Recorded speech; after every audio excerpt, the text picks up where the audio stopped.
ये अंडा जरूर तेज हवाओं के कारण पानी में गिर गया होगा, लेकिन पानी में गिरने के कारण नहीं टूटा है। ये जिस भी पक्षी का अंडा है, अब ये मेरा अंडा है। इस अंडे से निकलने वाले बच्चे को मैं अपना बच्चा बनाऊंगी। सुबह से जंगल में जोरों की हवाएं चल रही थी। जैसे जैसे शाम होती गई, हवा तूफान में बदलती गई। सभी पक्षी अपने अपने घोंसले में डर के मारे बैठे हुए थे। टोनी गौरैया भी डर के मारे अपने घोंसले में बैठी हुई थी। जैसे ही हवा थोड़ी शांत होती है, टोनी गौरैया अपने अंडे को घोंसले में ढूंढने लगती है। जैसे ही उसकी नजर जमीन पर पड़ती है, उसके तो होश ही उड़ जाते हैं, क्योंकि उसका अंडा जमीन पर गिरकर टूट चुका था। ये देखकर टोनी गौरैया रोने लगती है। रोते रोते सो जाती है। अगले दिन सुबह टोनी गौरैया पानी पीने के लिए नदी के किनारे जाती है। तभी उसकी नजर नदी के पानी में बहते हुए एक अंडे पर पड़ती है, जो उसकी तरफ बहते हुए आ रहा था। टोनी गौरैया जल्दी से उस अंडे को उठाकर अपने घोंसले में ले आती है। ये अंडा जरूर तेज हवाओं के कारण पानी में गिर गया होगा, लेकिन पानी में गिरने के कारण नहीं टूटा है। ये जिस भी पक्षी का अंडा है, अब ये मेरा अंडा है। इस अंडे से निकलने वाले बच्चे को मैं अपना बच्चा बनाऊंगी। लेकिन मेरा घोंसला अभी भी मजबूत नहीं है। मुझे अपने लिए एक मजबूत घोंसला बनाना होगा, वरना ये अंडा भी उस अंडे की तरह गिरकर टूट जाएगा। टोनी गौरैया बस यही सोच रही थी कि वहाँ पर पिंकी चिड़िया आ जाती है। पिंकी चिड़िया आते ही रोने लग जाती है। अरे पिंकी चिड़िया, क्या हुआ? तुम रो क्यों रही हो? क्या बताऊं टोनी बहन, तुम बहुत खुशकिस्मत हो जो इतनी तेज हवाओं में भी तुम्हारा घोंसला मजबूत रहा और तुम्हारा अंडा नीचे नहीं गिरा। मेरा अंडा तो नीचे गिरकर टूट गया। टोनी गौरैया इस बात को छुपा लेती है कि ये अंडा उसे नदी से मिला है। पिंकी चिड़िया, मेरा घोंसला भी इतना मजबूत नहीं है। बस मैंने अपने घोंसले को मजबूती से पकड़ कर रखा था, इसलिए मेरा अंडा नीचे नहीं गिरा। अब मैं जा रही हूँ अपने लिए एक नया और मजबूत घोंसला बनाने। तुम भी बना लो अपने लिए मजबूत घोंसला। फिर अगली सुबह टोनी गौरैया अपने लिए एक मजबूत और खूबसूरत सा घोंसला बना लेती है। अब बिल्कुल मजबूत घोंसला बन गया है। अब कितनी भी तेज हवाएं चले, मैं और मेरा अंडा बिल्कुल सुरक्षित रहेगा। फिर टोनी गौरैया के घोंसले पर रानू कौवी आ जाती है। अरे वाह टोनी गौरैया, तुम तो बहुत खुशकिस्मत हो जो इतनी तूफानी हवाओं से भी तुम्हारा अंडा सुरक्षित रहा। बस भगवान की कृपा है रानू बहन। इतनी तेज हवाओं में मैंने अपना अंडा मजबूती से पकड़ के रखा था, इसलिए मेरा अंडा घोंसले से नीचे नहीं गिरा। टोनी गौरैया मन ही मन बहुत घबरा रही थी कि कहीं किसी को शक न हो जाए कि ये अंडा उसका नहीं है। इस तरह कुछ दिन बीत जाते हैं। आखिरकार वो पल भी आ जाता है जिस पल का टोनी गौरैया का बेसब्री से इंतजार था। उस अंडे से एक खूबसूरत सा बच्चा निकलता है। टोनी गौरैया उस बच्चे को देखकर बहुत खुश होती है, लेकिन थोड़ी परेशान भी हो जाती है, क्योंकि अंडे से निकलने वाला बच्चा एक बुलबुल का बच्चा था। ये बच्चा तो किसी बुलबुल का बच्चा है। अगर किसी को पता चल गया कि मेरे अंडे से बुलबुल का बच्चा निकला है, तो वो जाकर बुलबुल को बता देगा और वो आकर मुझसे ये बच्चा छीन लेगी। नहीं नहीं, मैं अभी इस बच्चे को बाहर नहीं निकालूंगी जब तक कि ये बड़ा नहीं हो जाता। टोनी गौरैया बस यही सोच रही होती है कि दरवाजे पर रानू कौवी आ जाती है। अरे टोनी गौरैया, दरवाजा खोलो, मैं रानू कौवी हूँ। टोनी गौरैया यह देखकर बहुत घबरा जाती है। अब मैं दरवाजा कैसे खोलूं? अगर रानू कौवी ने देख लिया कि मेरे अंडे से एक बुलबुल का बच्चा निकला है, तो वो सबको बता देगी। फिर टोनी गौरैया डरते डरते दरवाजा खोलकर बाहर आती है। अरे रानू बहन, क्या हुआ? सब ठीक तो है ना? हाँ टोनी गौरैया, सब ठीक है।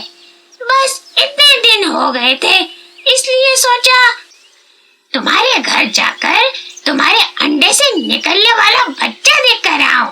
कैसा है? जरूर तुम पर गया होगा, है ना टोनी गौरैया? कौवी बहन, माफ करना, मेरे बच्चे को बहुत भूख लगी थी। अभी अभी मैंने उसे कुछ फल खिलाकर सुला दिया है, तो तुम फिर कभी आना उसे देखने के लिए।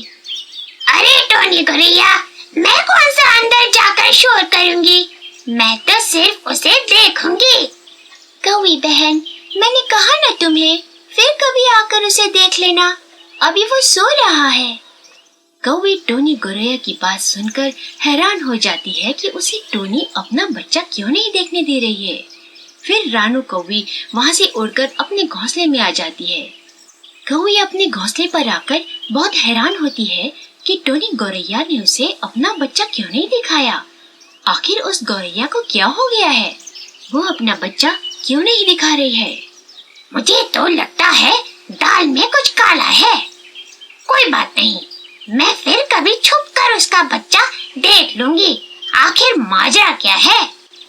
फिर एक दिन टोनी गौरैया बच्चे के लिए फल लाने घोंसले से बाहर जाती है।